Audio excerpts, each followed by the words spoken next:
Equation clear होनी चाहिए। अब जो हम सारा दिन में इतना कैजुअली इसकी बात उसकी बात, जिनको हम नहीं जानते उनकी बात, जिनके बारे में हम इधर उधर से सुनते हैं उनकी बात, कोई दूसरी तीसरी कंट्री के प्रेसिडेंट के बारे में भी व्हाट्सएप आता है जहां हमने कभी सोचा भी नहीं, उसकी नॉलेज नहीं, लेना ना देना ना कोई फर्क पड़ता है, वो भी हम भेजते जाते हैं। लो भाई घुमाओ, भेजते जाते हैं, फिर उसको सुनते हैं, सुनाते हैं, मतलब उसको अपने चित्त पर रख लिया। तो अब आप यहाँ बैठे हैं, आपको किसी ने किसी और देश के किसी और आत्मा के कोई कर्म के बारे में एक व्हाट्सएप भेजा, आपने उसको पढ़ा, पढ़कर उसको, इसीलिए इंफॉर्मेशन कितनी इंपॉर्टेंट है। अगर पढ़ा ना होता तो आगे का नुकसान से बच जाते, लेकिन पढ़ा, सुना, फिर आपने कहा फॉरवर्ड भी कर दिया, और फिर कोई बात कर रहे हैं तो बैठ के बात भी की। अब जैसे ही पढ़ा, सुना, सोचा और उसके बारे में बात भी की, ये सारे कर्मों ने उस देश के उस व्यक्ति के भाग्य पर असर नहीं डाला। ये इक्वेशन तो क्लियर है, लेकिन उस सब ने तो मेरा इसमें कैसे वीक हुआ सोल? अगर एक खाली फॉरवर्ड कर दिया, लेकिन आपने पढ़कर उसको अपने चित्त का हिस्सा बनाया।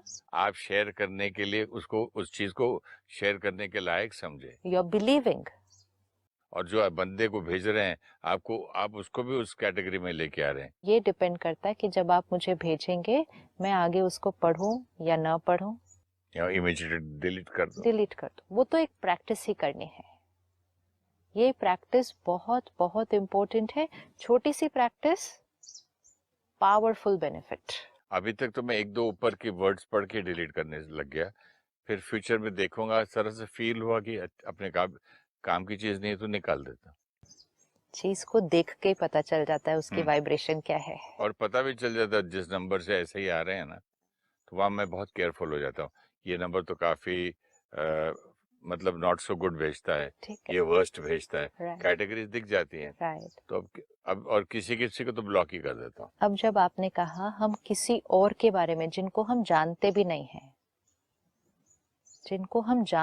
हैं, वो कोई नेता है, अभिनेता है, हम उनके बारे में सुन रहे हैं, पढ़ रहे हैं, लेकिन जो सुना, पढ़ा, सोच का हिस्सा बन गया, फिर हम चार लोगों के बीच में बैठे, हमने बात भी कर ली वो, तो जब वो conversation, inner conversation and outer conversation, चाहे वो मजाक में थी, टाइम पास के लिए थी, एंटरटेनमेंट के लिए थी, सिर्फ conversation for the sake of conversation थी, कि बैठ के बस बातें कर रहे हैं, तो बैठे हैं तो क्या बात करेंगे, तो जी मैंने वो पढ़ा, वो ऐसा है, वो व्यक्ति, ये एक एक थॉट उस आत्मा पर नहीं, मेरे भाग्य पर असर डाल रही है।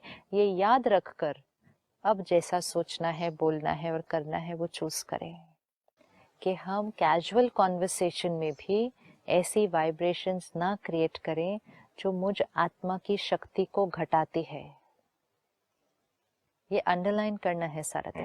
मजाक में भी किसी को ऐसा वर्ड नहीं बोला जो हर्ट कर जाए ना, वो उनको हर्ट कर जाए वो सेकेंडरी बात है, वो हमें हर्ट करता है सबसे पहले। उनको हर्ट करेगा कि नहीं हर्ट करेगा, उसकी पावर उस आत्मा के पास है, वो चॉइस भी उस आत्मा के पास है, लेकिन आपको हर्ट करेगा या नहीं करेगा इसकी चॉइस आपके पास नहीं है, क्योंकि आपने वो क्रिएट कर दिया। और जैसे क्रिएट कर दिया, प्यारी थॉट किसी के लिए क्रिएट की, वो आपको एम्पावर करेगी करेगी, इम्प्योर थॉट किसी के लिए क्रिएट की, वो आपको डिप्लीट करेगी करेगी, और ये दोनों चीजें हमारी डेस्टिनी पर असर डालेंगे। अगर ये हमें याद रहे तो हम बहुत सारे ऐसे कर्म करने से रुक जाएंगे जो हमारी वाइब्रेशन के लिए सही नहीं है।